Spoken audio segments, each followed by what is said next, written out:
ഞാൻ നോക്കൊണ്ടിരിക്കുക. നിൽക്കുന്ന മീന് വാച്ചിൽ നോക്കി മുഷിഞ്ഞു നിൽക്കുന്ന മീന് ഇരിക്കുന്നു. കിടന്നോ മീനെ കണ്ടാൽ ഇരിക്കുന്നു. കുട്ടികളുടെ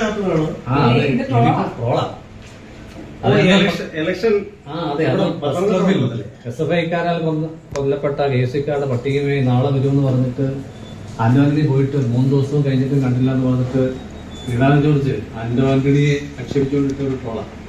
ബീന്റെ കഥാപാത്രമാക്കി. ബീന് ആദ്യമായിട്ടല്ലേ നമ്മുടെ രംഗത്തേക്ക് ബീന്റെ ആദ്യ ചുവടുവെപ്പാണ്. അത് പത്താം. പക്ഷെ ഇതിനകത്ത് ബീനെ തട്ടിയെടുത്തു എന്ന് പറയുന്നത് പത്തനംതിട്ട ജില്ലാ സ്റ്റേഡിയം എന്ന് പറയുന്ന നോക്കിയിരിക്കുന്ന ബി അത് UDF തട്ടിയെടുത്തു. നോക്കിയിരിക്കുന്നതാ, പക്ഷെ നോക്കിയിരിക്കല്ല, വെയിലും കൊണ്ട് താഴെ ഫ്ലാറ്റ് അടിക്ക് വീണു. വെള്ളത്തിൽ കിടക്കുന്ന ബീനാണ്. അതും പറയാഞ്ഞിട്ട് ജില്ലാ സ്റ്റേഡിയത്തിൽ നിന്നും പോയി ബീൻ 15 കിലോമീറ്റർ അപ്പുറത്തെ കോഴഞ്ചേരി പോയി പാലം നോക്കാൻ. പൂനെയിലെ മാത്രം നിൽക്കുന്ന ഒരു പാലമുണ്ട്. തിരിച്ചടിച്ചു. ഇതിനകത്ത് എന്റെ ഒരു സംശയം, ഈ ഇന്ത്യക്കാർക്ക് ബീനെ വേണ്ട. ഇന്ത്യക്കാർക്ക് പങ്കില്ല. കാരണം സ്ഥാനാർത്ഥി തന്നെ ഈ ആ മുഖാമുഖത്തിൽ പങ്കെടുത്തില്ലല്ലോ. അപ്പൊ അതുമായി ബന്ധപ്പെട്ട് വരുന്ന വാദപ്രതിവാദങ്ങൾക്ക് അവർക്ക് പങ്കില്ല.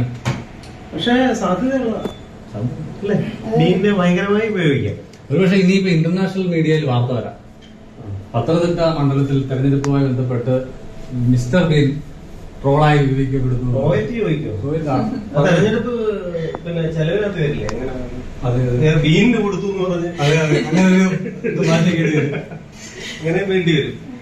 UDF ആക്രമിക്കാൻ വേണ്ടി മന്ത്രി തുടങ്ങി വെച്ച ഒരു ട്രോൾ അതേ ചിത്രങ്ങൾ വെച്ചിട്ട് തന്നെ അവർ തിരിച്ചടിച്ചെന്നുള്ളതാണ്. ഒരു വെടിക്ക് 3 വെടി പറയുന്ന പോലെ ആയിപ്പോയി.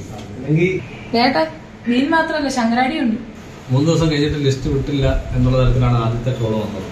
വീണാചോദ്യത്തിനായി 4 ദിവസം അതിന്റെ അടിസ്ഥാനത്തിലാണ് ഫേസ്ബുക്കിലേക്ക് കൊടുക്കുന്നത്. എന്നാൽ അതിനകത്തൊരു കാര്യമായ കഴിവില്ല എന്ന് സൂചിപ്പിച്ചുകൊണ്ടാണ് ഈ താണാരെ എന്ന് പറഞ്ഞിട്ട് ശങ്കരാടിയുടെ ചിത്രം വെച്ചിട്ട് വീണാചോദ്യം പോസ്റ്റ് ചെയ്തത്. അവിടെ തിരിച്ചടിച്ചു. പറഞ്ഞ രീതിയിലുള്ള കാര്യങ്ങളൊന്നും ഇല്ല എന്ന് സൂചിപ്പിക്കുന്നതിനായിട്ടാണ് ദാ ആ രേഖ എന്ന് പറഞ്ഞിട്ട് ശങ്കരാടിയുടെ ചിത്രം കാണിച്ചിരിക്കുന്നത്. പക്ഷെ അതിനെ തിരിച്ചു UDFകാര് തിരിച്ചടിച്ചു. അത് കൈപ്പത്തിയാണല്ലോ ചിഹ്നം.